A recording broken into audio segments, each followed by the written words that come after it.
Well, hey y'all, welcome back to week number 6 of GB102 Bible Backgrounds.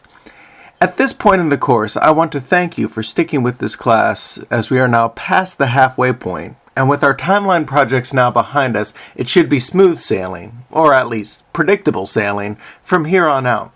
So, in this lecture, module number 16, we will be discussing the leadership of Israel, and in particular, we will be discussing 3 distinct offices: the office of prophet, the office of priest, and the office of king. Now, from the get-go, we must state up front that these offices are not mutually exclusive. Numerous times in Israel's history, a priest or a king acted as God's messenger or prophet.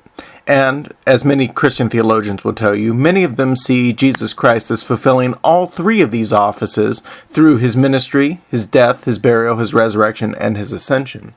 And so, like many of our first lectures of the week, this is going to be a survey. We're not going to have time to cover everything about these 3 offices, but this should give you some interesting and necessary tools necessary for you to succeed in further biblical studies should you wish to go further in these subjects.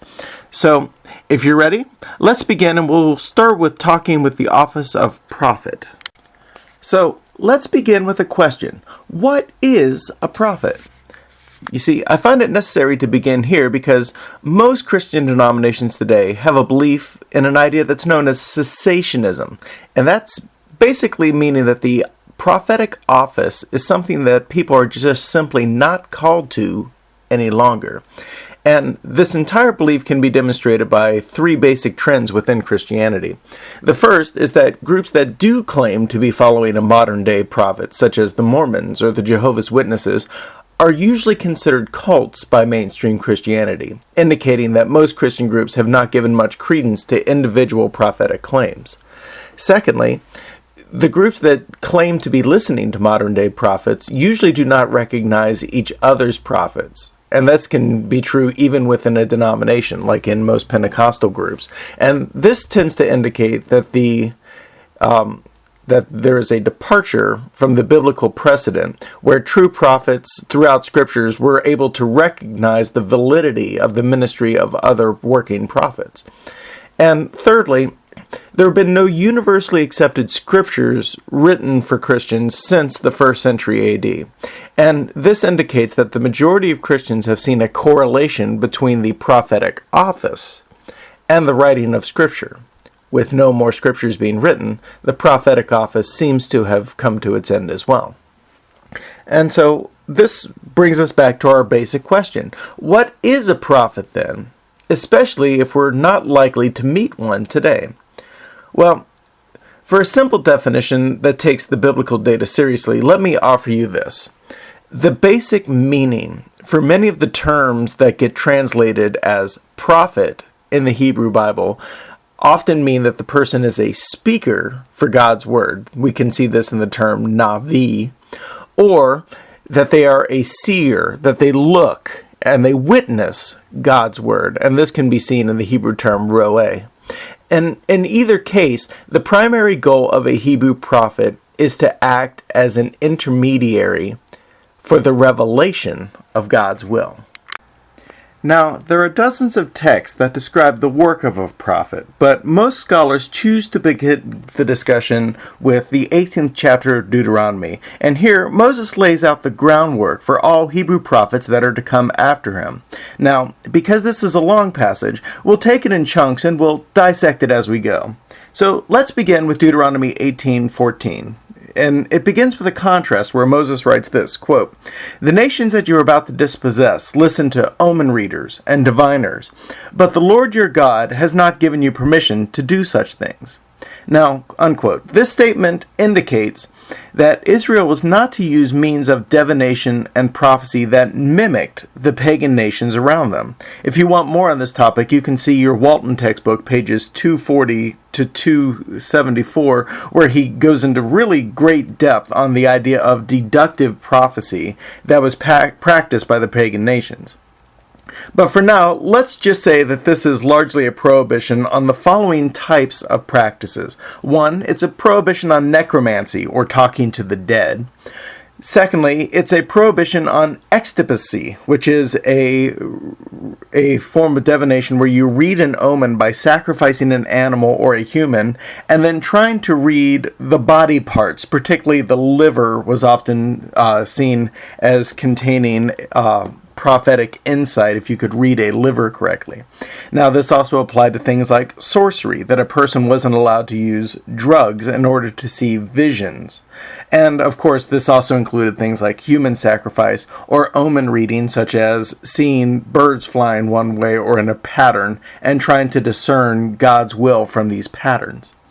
And so, from the get-go here, Moses is affirming that Israelite prophecy is to be unique, at least when compared to the pagan neighbors around Israel.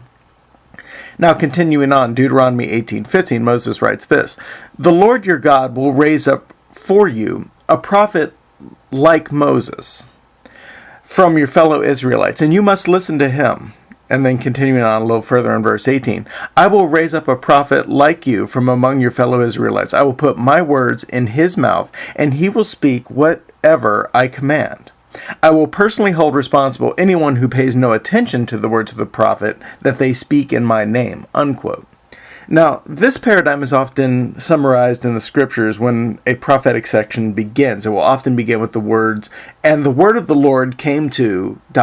just fill in the prophet's name. But it indicates that an actual word or message from Yahweh has come to the prophet. And notice the implied authority here. The prophet will be speaking the very words of Israel's God, and they will be held accountable for disobedience to the prophet's word, just as if they'd been disobedient to a direct statement from God himself. And this is what gives the statement, "Thus saith the Lord," prophetic freight. It basically means that if you ignore a prophet, you have ignored God himself. So now, continuing on, in verses 20 through 22 of Deuteronomy 18, Moses writes this, quote, "But if any prophet presumes to speak anything in my name that I have not authorized him to speak, or speaks in the name of other gods, that prophet must die. Now, if you say to yourselves, 'How can we tell that the message is not from the Lord?' Well, whenever a prophet speaks in my name, and the prediction is not fulfilled, then I have not spoken it, and the prophet has presumed to speak it, and you need not fear him." Unquote. So here, Moses deals with a particular problem, and it's basically around this question: how can a person recognize the real thing from a fake? And the first litmus test that Moses gives is the deity test. He basically says, does the prophet claim to be speaking in the name of any other God other than the God of Abraham, Isaac, and Jacob, i.e. Yahweh? Any word that claims to be coming from any source other than Yahweh is an automatic death sentence. Now, the second litmus test is a little bit more complicated because it revolves around the question, what if the prophet claims to be speaking for Yahweh, but he's lying? Well, for this second test, the prophet will make a prediction, and the people are to watch and see if it becomes fulfilled. Now, we see this happen numerous times in the scriptures, where the biblical writer will call attention to how dependable a particular prophet's predictions are. For example, in 1 Samuel 3:19, it says this about Samuel, quote, "Samuel continued to grow, and the Lord was with him, and none of his prophecies fell to the ground unfulfilled." Unquote. And personally, I find this litmus test to be very helpful in our current milieu where many groups are claiming to be following prophets. And I find this helpful because this passage demands 100% accuracy from a prophet. And I dare say that the majority of the people today claiming prophetic insight do not have this kind of a track record. But this, of course, brings us to an interesting problem, because some prophetic predictions are not fulfilled within the lifetime of a prophet or even the first people who heard that message. And so it creates this problem that some prophecies cannot be subjected to that second litmus test that Moses offered of comparing the prophecy to the event and seeing if it comes to pass. And this can be even further complicated by an issue known as telescoping, where a prophet of God will make a prediction of both a near event and a far event in the same passage. And probably the best known example of this can be found in Isaiah chapter 7 and 8, and then in Matthew chapter 1. Let's begin with the Isaiah passage. Here, the prophet is given a pronouncement to the evil king Ahaz that the coalition that was forged between Syria and the northern kingdom of Israel against Ahaz's kingdom of Judah, that this coalition will fail. Isaiah gives Ahaz a sign that a virgin will be with child.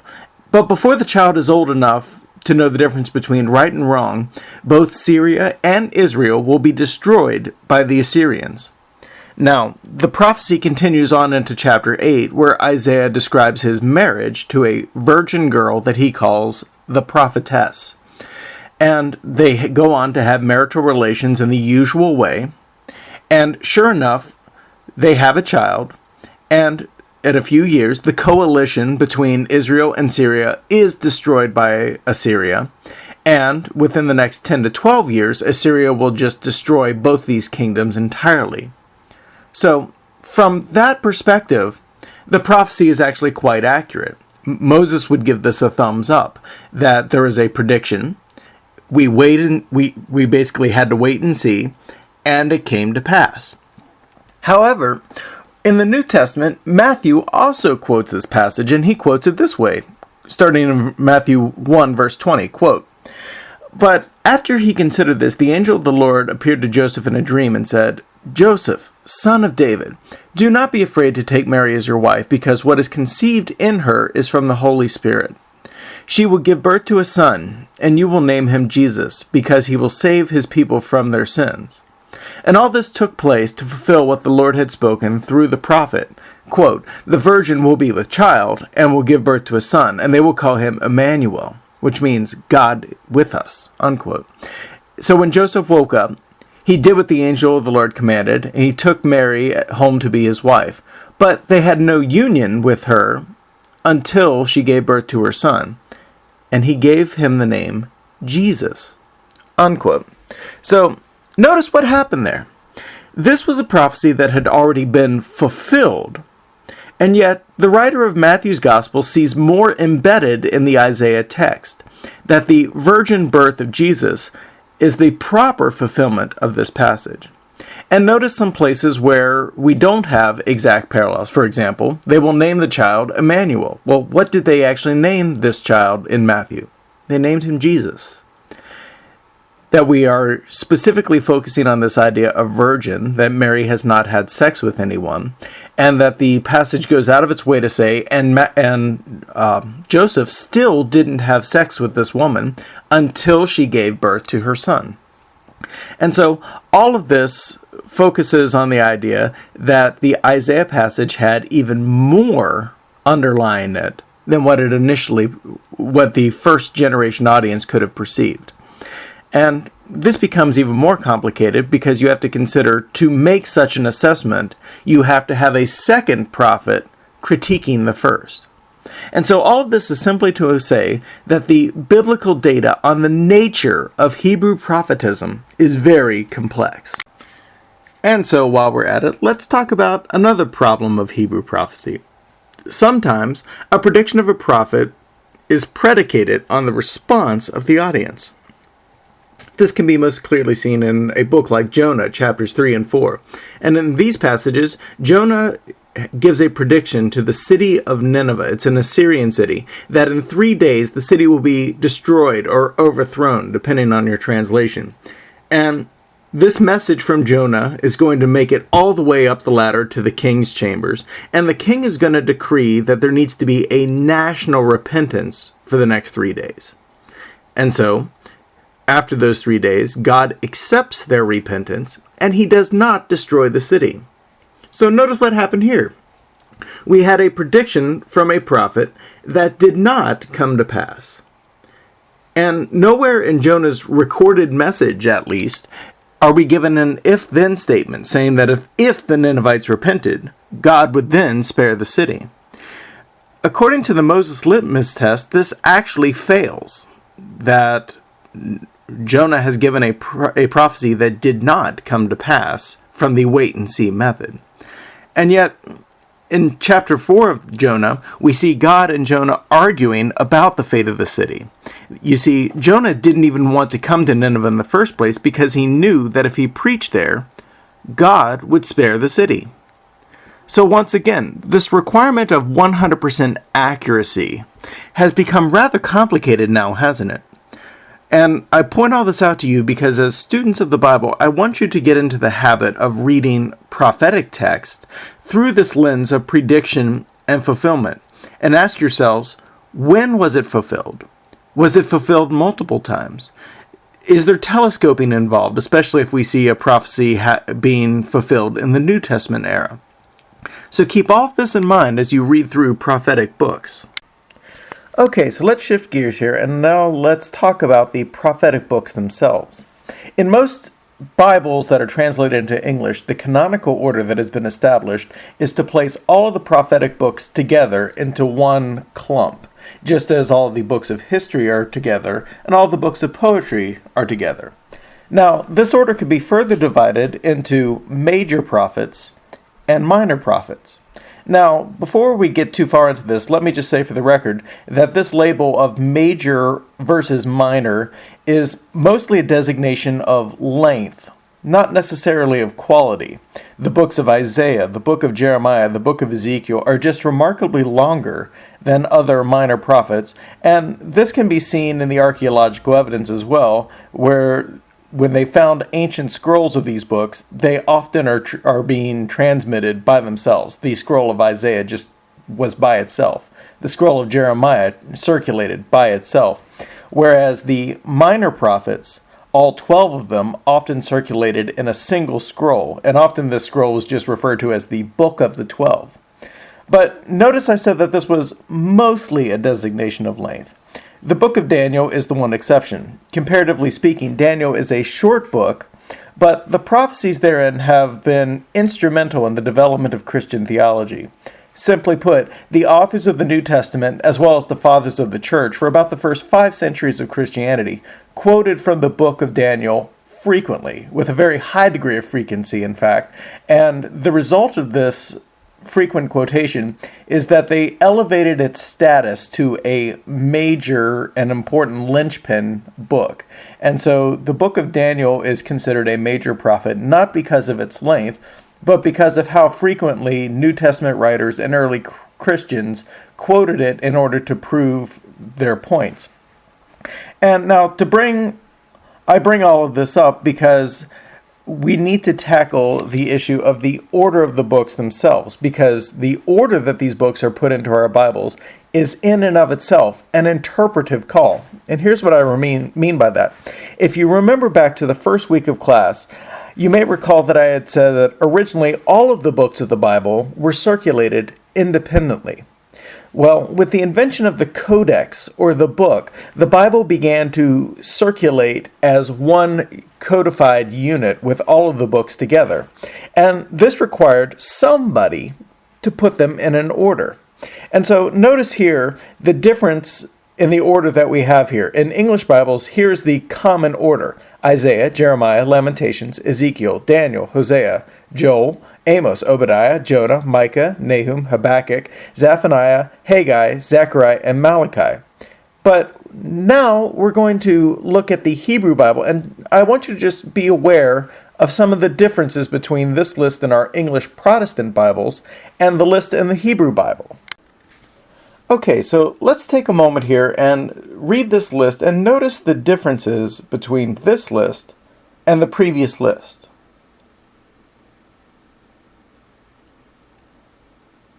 So what did you notice?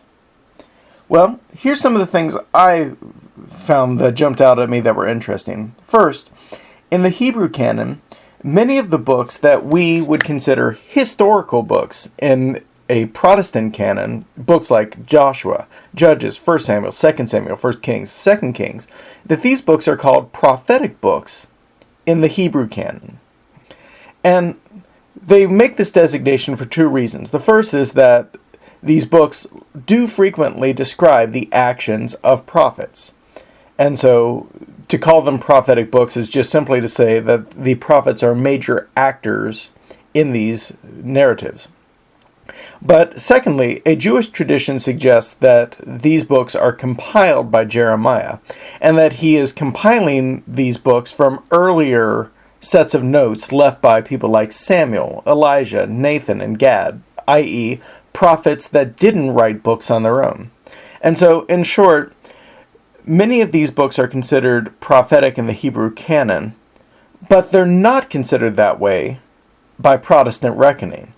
And I just want to phrase this as a question. How would you interpret these books differently if you considered them to be books of prophecy rather than books of history? But while you stew over that question, also notice what's missing from this list. Books like Daniel and Lamentations. Now, personally, I feel that the omission of Daniel on this list is in direct response to Christian interpretations of the book. You see, as we said before, Christians give the book of Daniel a high degree of prophetic importance, and that they gave it a lot of importance, especially when conducting apologetics, trying to persuade either pagans or Jews that Jesus is the Christ, the Son of the living God. And I believe that in response, many of the Jewish rabbis decided, let's put this book in the Ketuvim, in the books of poetry. At least, I think they did this as a reaction. Now, I can't say this with any certainty, but I will assess this, that it certainly changes how you handle a book like Daniel if you place it with other books of poetry than if you include it in books of prophecy.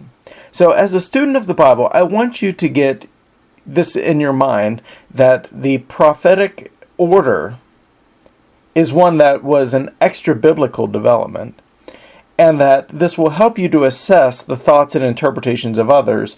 Ask yourself, do they see this book as a prophecy? Do they see this book as a history?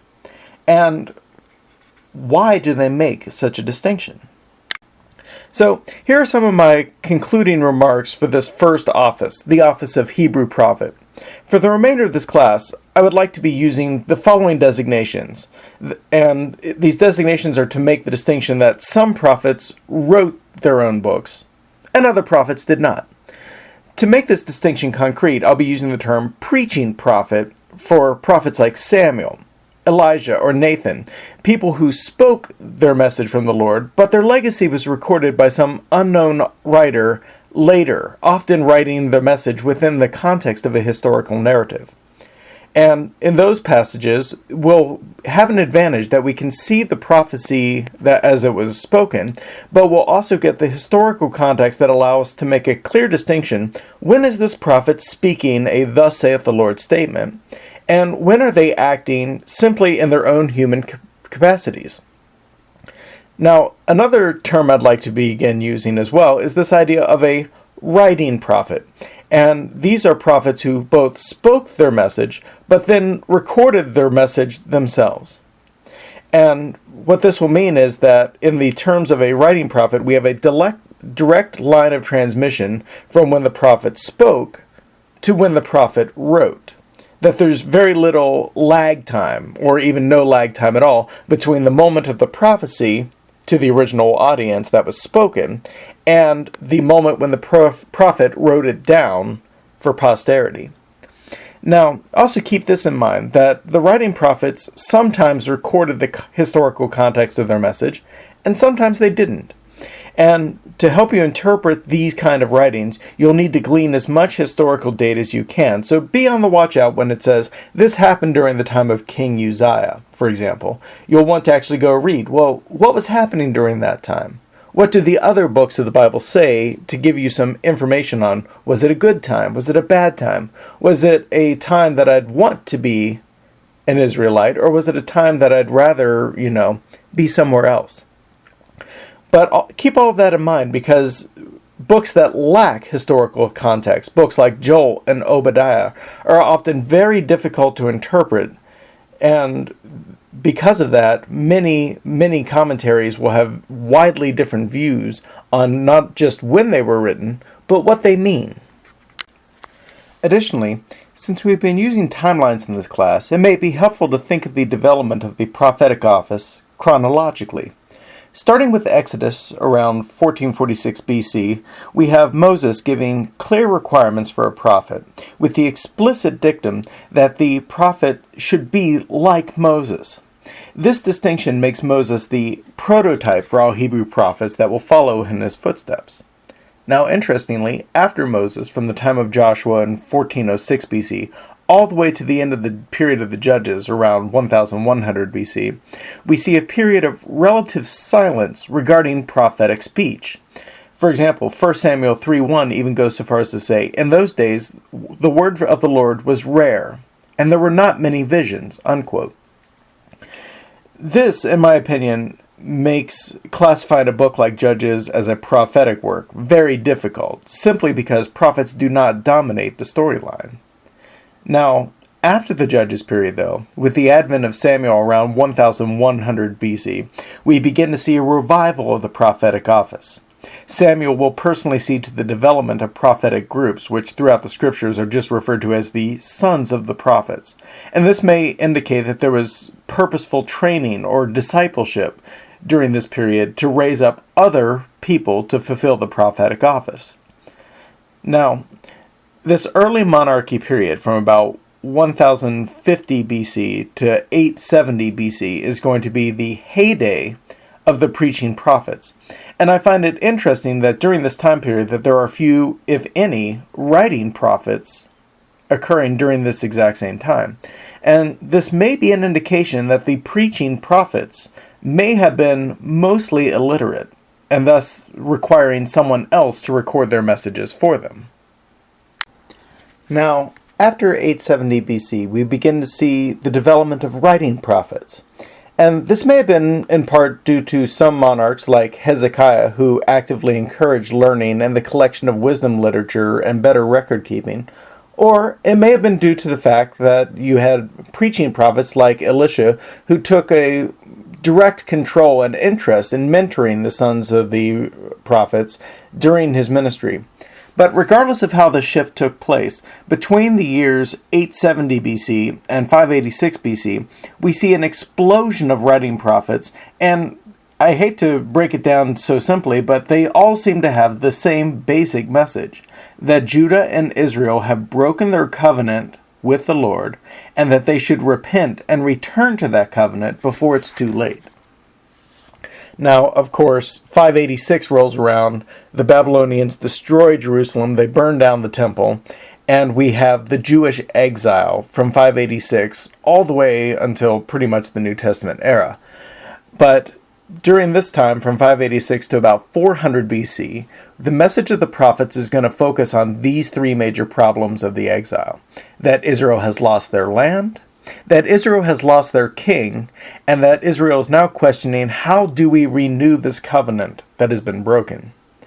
And during all this time, the prophets will encourage a return to the covenant as the basic means of avoiding either a continued exile or avoid further punishment and return to exile. And then, just like that, after 400 BC, we have a return to prophetic silence. During this time, God's people will be left with two major prophetic expectations. They're going to be asking, how would God raise up a prophet who is like Moses in accordance to Deuteronomy 18? And how would God return Elijah? You remember that prophet who was taken up to heaven with the whirlwind and the chariot of fire.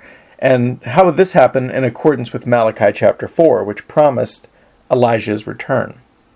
Well, the New Testament's admonitions on this account indicate that the ministry of John the Baptist fulfilled Elijah's return, while the ministry of Jesus fulfilled the prophet like Moses. Oh, and before I forget, once you begin diving into the prophetic literature, there's another interesting surprise that you'll have in store for you, and that is the language itself of prophetic speech is often, well, how should we put it? Interesting. Look, we're all adults here, so I'm just going to lay it all out on the table for you here.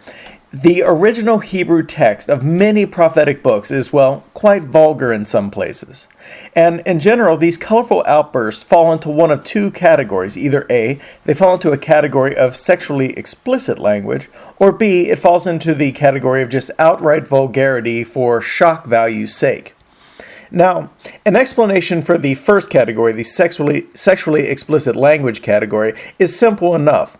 One of the most consistent metaphors throughout all of the biblical prophets is to describe God's relationship to Israel as that of a husband to a wife, with Israel being the wife. However, Israel had a long track record of worshiping other gods on the side, and the prophets continually draw attention to this practice, and they will call it spiritual prostitution or even spiritual adultery. Now, that's the polite way of putting it. Books like Hosea and Ezekiel, however, will take this metaphor and they'll draw it to very uncomfortable lengths. For example, passages like Ezekiel 16, the entire chapter, or Ezekiel 23:20 often use very graphic depictions of the sexual act, at least in the original Hebrew language.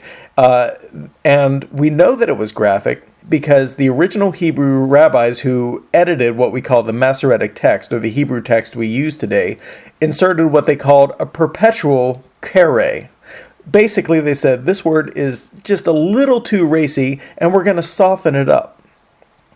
And so, literally what you have early on, the rabbis were basically trying to say, how do we take this R-rated text and tone it down to about a PG rating?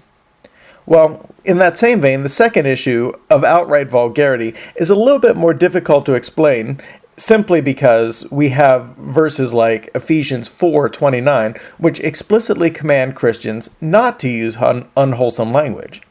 And so there are many theories that exist to try to explain why such texts are in the Old Testament. Well, my explanation for this whole thing goes like this. Desperate times will call for desperate measures, and in desperate times, a person will go to any length to get the people's attention. Now, the prophetic message that came down to Israel throughout their history is this. If they didn't repent, they would be either destroyed or wound up in exile. And, well, nothing gets attention faster than making a scene with your language. And some of the prophets, like Jeremiah, were masters of using foul language in order to get the attention and to address their feelings with very brutal honesty when they're giving their prophetic message. Now, like the sexually explicit statements, scholars know that these moments are considered vulgar by the average Jewish reader because the Masoretic rabbis once again edited in a perpetual kere to soften up the language a bit. Oh, and in case you're wondering, just to make it a little bit more interesting, this issue does continue on into the New Testament as well, where Paul is no stranger to using this sort of language as well. If you find this issue interesting at all, begin looking up Philippians 3:8 and the Greek word skubala, and just see how far this rabbit trail goes. In short, our modern translations in English tend to tone down the raciness of the original language. And that, of course, raises the question, is it an actually good translation if it avoids such things? Okay, so with those issues out of the way, let's shift gears and let's talk about the office of priest for a second. Unlike the office of prophet, a priest was someone who became a priest by their genetics. Simply put, the Levitical priesthood in the land of Israel was a genetic line that they traced their lineage all the way back from Aaron, Moses' brother, all the way to the current priesthood. Now, there's a couple of simple terms for this. We have the regular word for priest in Hebrew is the Kohen. And so if you are the high priest, you are the Kohen Gadol, the big priest. Now, additionally, a person could be descended close to Aaron, but not necessarily be a priest, and in which case they would often be referred to as a Levite, that they came from the entire tribe of Levi, of which the Aaron branch is just a small section. And the Levites would have had a special duty that they act as ministers outside of Jerusalem in the temple area and basically worked in the communities all throughout Israel, whereas the high priest and the other priestly offices happened explicitly around the tabernacle or the temple. Now, by the New Testament times, we start using the Greek language, and we start referring to the priest as the hieros, and the high priest is the arch-hieros. Basically, like the Kohen Gadol, we are simply referring to this as being the big priest. And this term Levite will continue on into the New Testament era as well.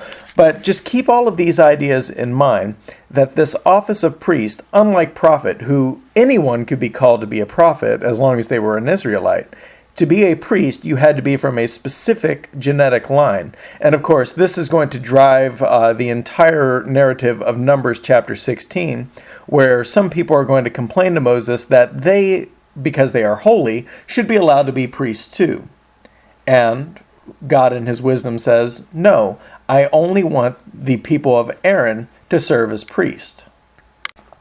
Now, like the office of prophet, a priest also had his duties and the things that he was allowed to and what it was not allowed to do dictated in the books of Moses. Now, the most profound section that you're going to find describing what a priest can and can't do can be found in Leviticus chapter 21.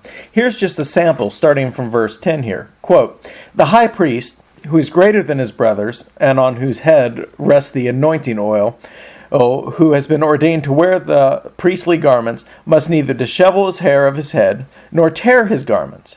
He must not go where there is any dead person. He must not defile himself, even for his own father or mother. He must not go out from the sanctuary, and must not profane the sanctuary of his God, because the dedication of the anointing oil of his God rests upon him. I am the Lord." Unquote.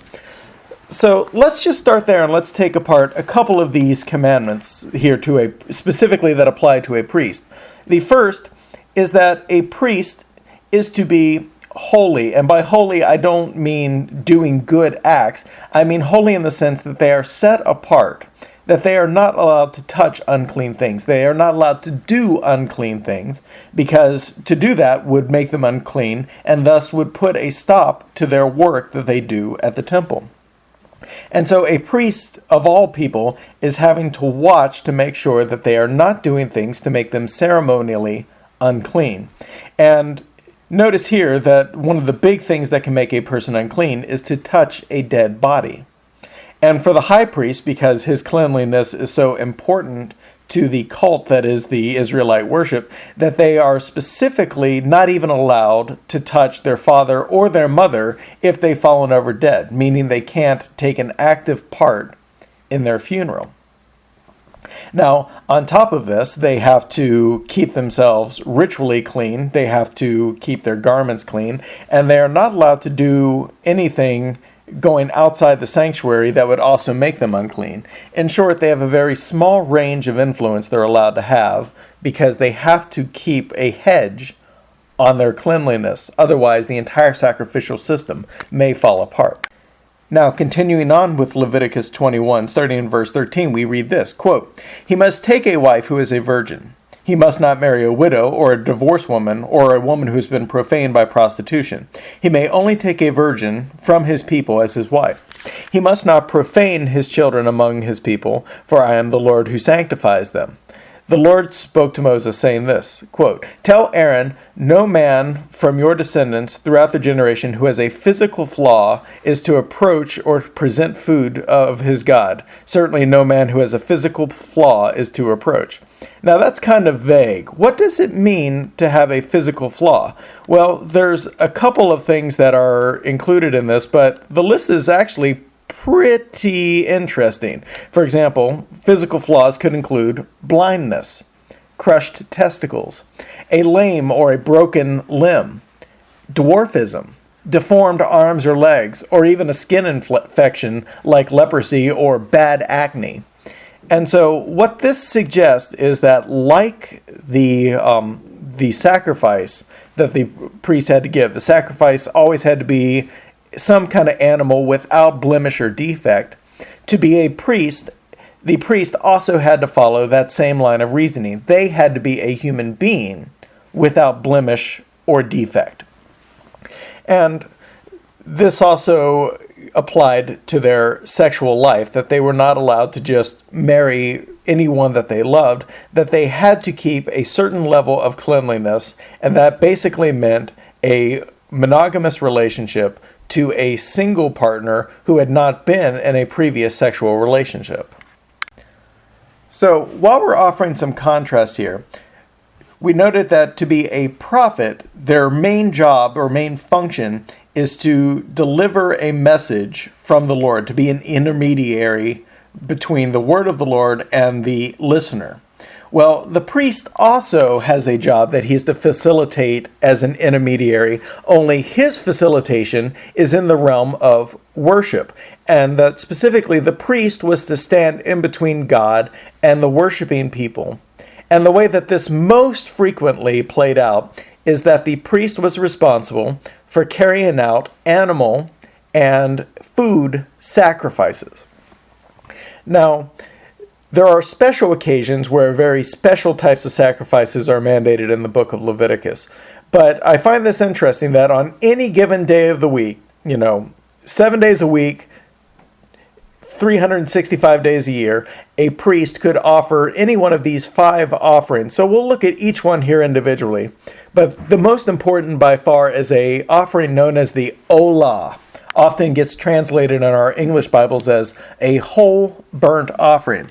Now, this is a sacrifice that specifically was made to atone for sin. Now, it could atone for an entire family.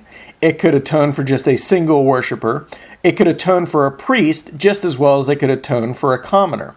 The only real kind of distinction here is that the more affluent a person was, the more expensive their olah had to be. So if you're a high priest, you had to offer a young bull, basically a bovine creature, as your olah. Now, if you're a little bit more poor, you could offer a lamb. If you're in the poverty level, you could offer small birds like doves. And we see this in the New Testament, that there is an olah offering that Mary gives after she has been purified, after she's given birth to Jesus. And that they specifically say that she sacrifices 2 pigeons. And again, this has often been taken as a sign that we are dealing with someone who would be technically a part of the poverty class, because their olah, or their whole burnt offering, is a fairly small offering as far as terms of cost. Now, as the name implies, a burnt offering is something that is entirely burnt. Every part of the animal except the skin is burnt on the altar, and no one eats of that flesh. The blood is poured out on the ground or put on the horns of the altar, while the animal itself is entirely consumed by fire.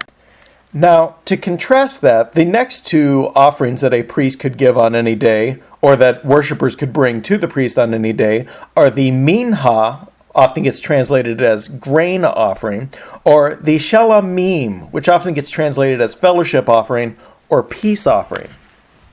Now, both of these sacrifices are different from the olah, or the burnt offering, in that the food is consumed by somebody. It is not burnt and thus made inedible. As for the grain offering, these are often given when a person has first harvested their field. They will bring their grain offering to the sanctuary. They will offer a portion of that to the priest. The priest will burn a little bit, because anything the priest gets, he also tithes and burns a little bit. But the majority of the grain offering is then given to the priest, and it becomes basically a dietary ration for the priest. The priest doesn't own land, he doesn't own any fields, and so this offering of grain basically will supplement his family's food for the remainder of the year.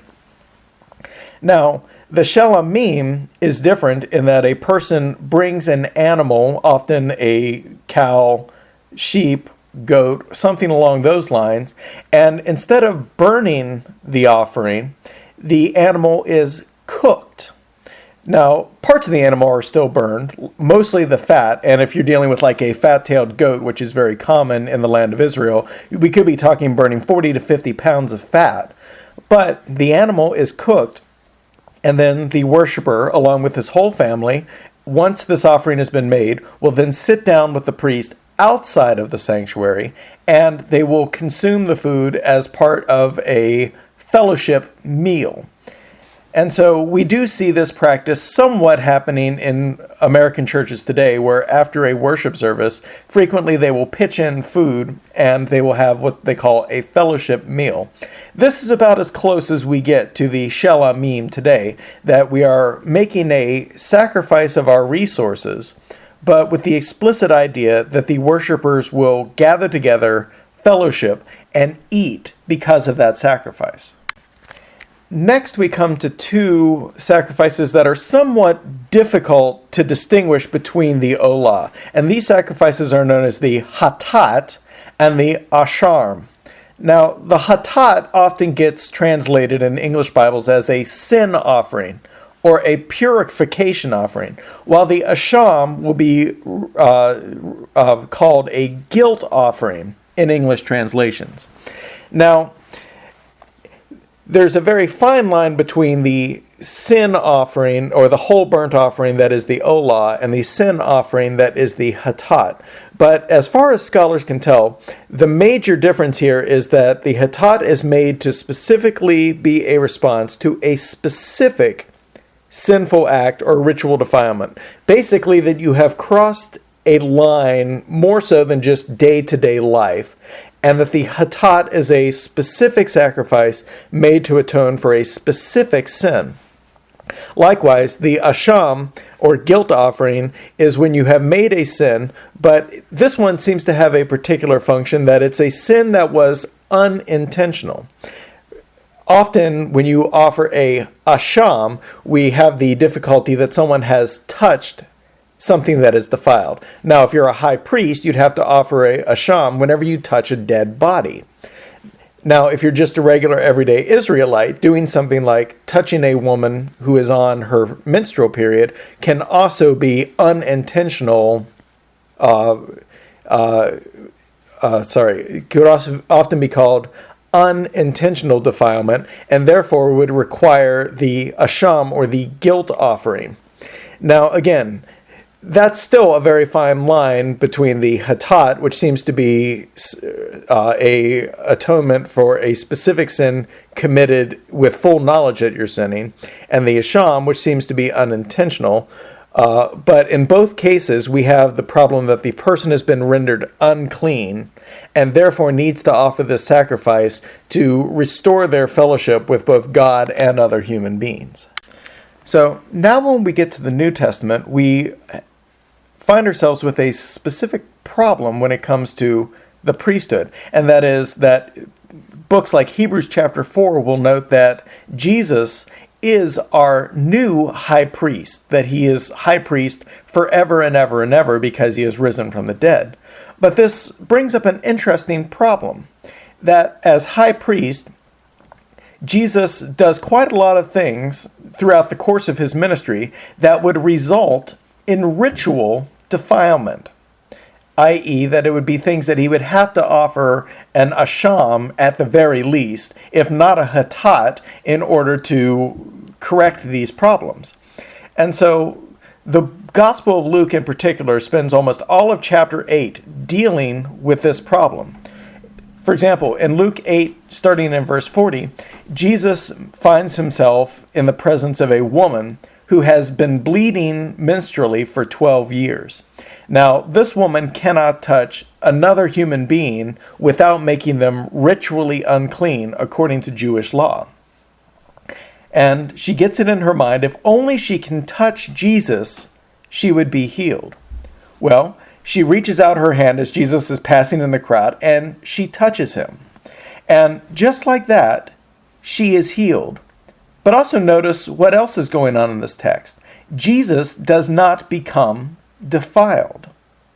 That Jesus doesn't look at the woman and say, oh great, now look what you've done. Now I have to go and offer a sin offering.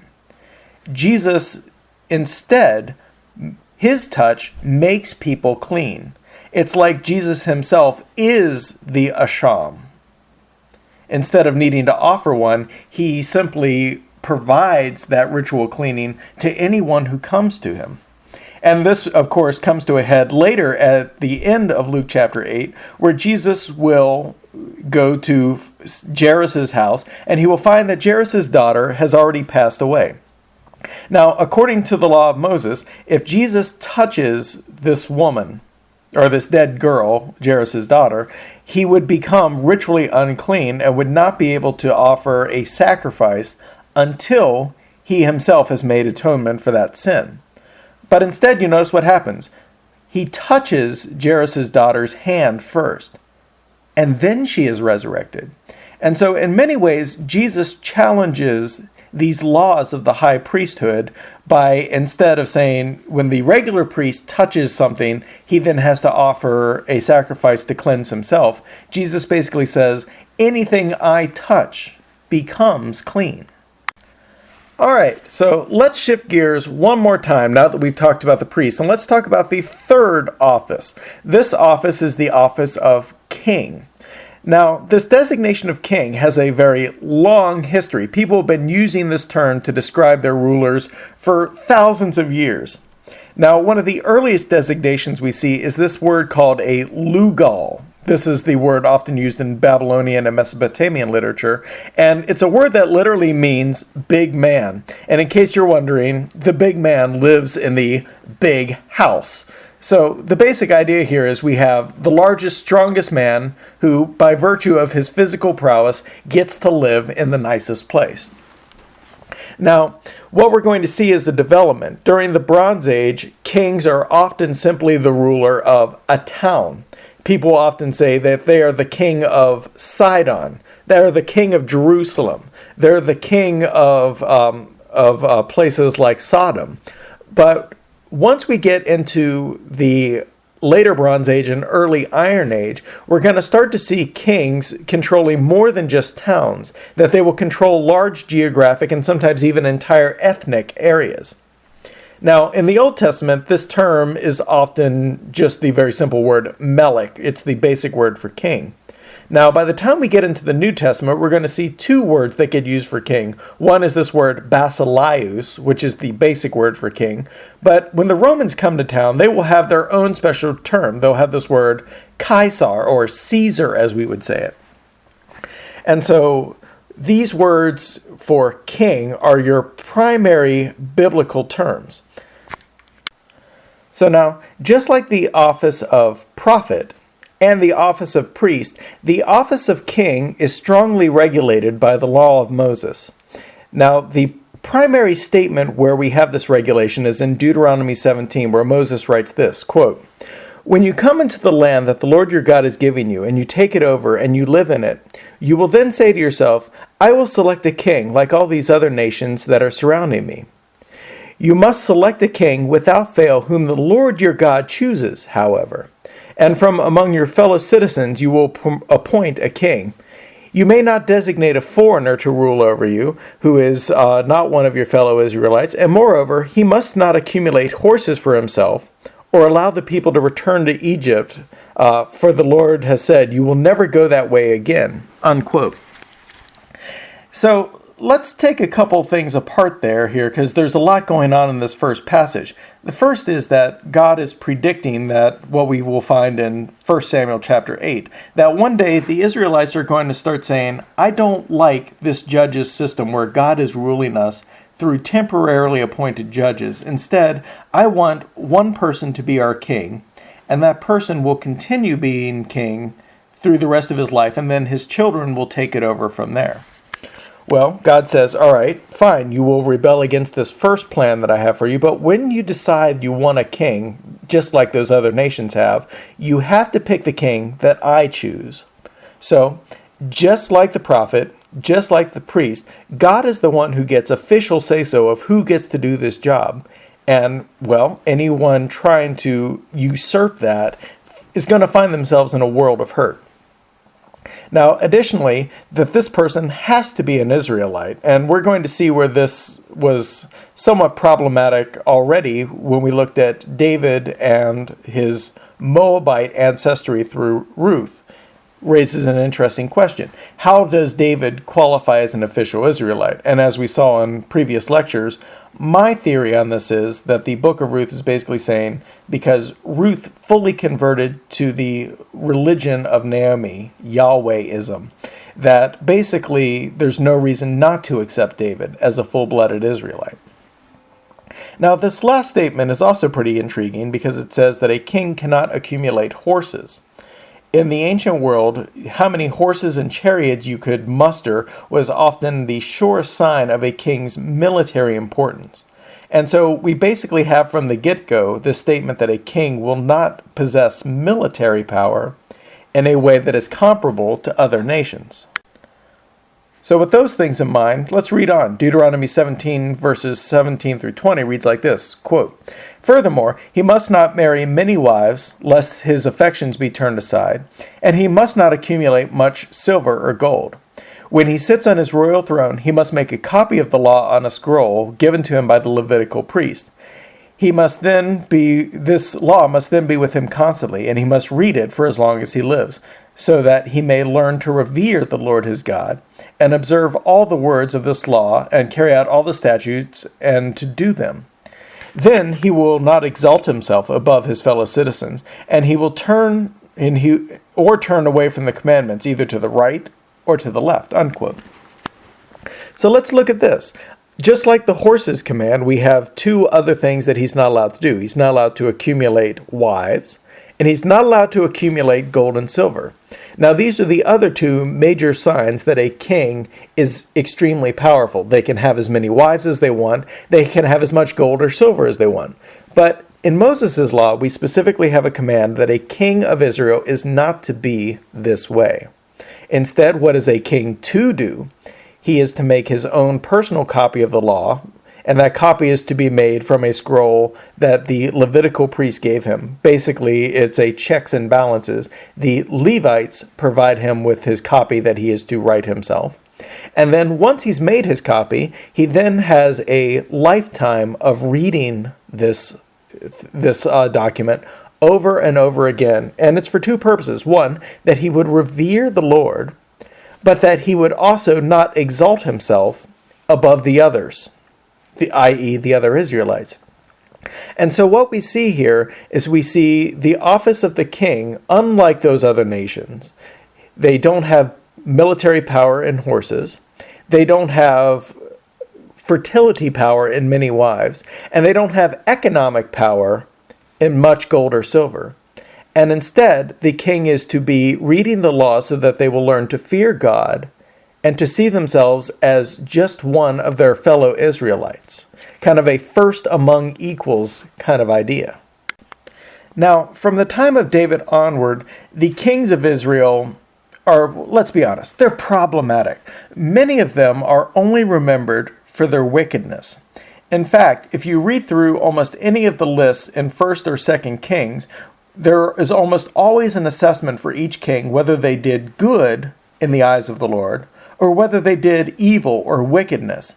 And I find it very ominous that of all of these cases, only 8, David, Asa, Jehoshaphat, Amaziah, Uzziah, Jotham, Hezekiah, and Josiah are the only kings that are specifically called good. And of those, really only 2, Hezekiah and Josiah, are so good that they use a comparative that they followed the Lord their God just like David, their ancestor, did. And what this tells me is that when it came to critiquing their leadership, Israel was very well aware, or at least the prophets of Israel and the righteous leadership of Israel was very well aware that their kings were missing the mark. They didn't follow what we find in Deuteronomy 17, and because of that, because they're accumulating horses, multiple wives, lots of gold and silver, we start to see problems. Now, furthermore, the reason this issue of an evil king is problematic is because frequently whatever affects the king will affect the entire nation of Israel as a whole. When the king is righteous, as in the case of Hezekiah or Josiah, God will frequently spare the entire land whenever oppression or devastation comes. If you want, you can look up things like 2 Kings 22, where Hezekiah's prayer pretty much single-handedly causes the Assyrian army to retreat. Now, Hezekiah is just one man. The entire nation of Israel is pretty wicked at this time, but yet Hezekiah's one righteous prayer saves the entire land. Now, conversely, if a king is wicked, they can bring judgment upon the entire nation. For example, the fall of northern and the southern kingdom are both attributed explicitly to the wickedness of the kings that ruled them. In 2 Kings 17, we find that the kings of Israel have been wicked basically from the get-go. But even in 2 Chronicles 36, we find that a evil king, like Manasseh, was basically the final straw where God says, from this moment on, I won't save these people. And specifically, it is the king that will make or break the relationship between God and Israel. Wow, so we're at the end of the lecture already. Well, let me try to wrap all this up and put a pretty little bow on it here and summarize what we've talked about here this hour. Firstly, let me note that the offices of prophet, the office of priest, and the office of king are all strongly regulated by the Torah, or the law of Moses. And so what we have is that a prophet can't simply say, well, I want to be a prophet, and here's the rules I'm going to live by. Or a king can't say, it's good to be the king, and I'm glad I don't have any rules. That all of these offices of Israel's leadership are checked and balanced by the law of God, which is something we don't see happening in many other cultures of the ancient Near East. And frequently, whether or not a prophet, a priest, or a king is considered a success or a failure will largely fall on the question of whether or not the person lived up to the standard that Moses set. Now, in addition to these litmus test that all three of these offices are being judged by the Torah, we often find that most of our leaders that we find in the biblical text fail to live up to the standards, that they're flawed people, and that these flaws in Israel's leadership will eventually lead to the deportation of the entire land. Israel will go into exile in 722 when Assyria conquers the north, and Judah will go into captivity in 586 when Babylonia conquers that whole land in the south. And so what we're going to see is this cause and effect relationship. When Israel's leadership is evil and missing the mark, then the rest of the country suffers, and frequently that this will lead to punishment and even exile. And then finally, because of this consistency of failure, by the time we get to the New Testament age, people are going to start wondering, well, when will we get a truly righteous king, or a truly righteous prophet, or a truly righteous priest? And, well, the New Testament comes up with a very provocative answer. At least I think it's a provocative answer. That Jesus successfully fulfills all three roles. Hebrews chapter 4, verses 14 is going to call Jesus our great high priest. Matthew 13:57, Jesus is going to refer to himself as a prophet. And many people are going to ask, Jesus, are you that prophet that Moses said was coming? Now, when it comes to king, of course, when Jesus is crucified, the charge against him will be, he is the king of the Jews. And even later, as Paul is preaching in Acts 17:7, we're going to find that the one takeaway a lot of these people got is that Paul and the rest of the apostles are preaching that Jesus is king even above and beyond the kingship of Caesar. And so that's where we'll leave it. We'll come back to this issue a little bit later on in the class. But for now, just note that we have these three major offices, prophet, priest, and king, that they are strongly regulated by a Mosaic standard, and that Jesus, according to the New Testament, will successfully fulfill all three roles.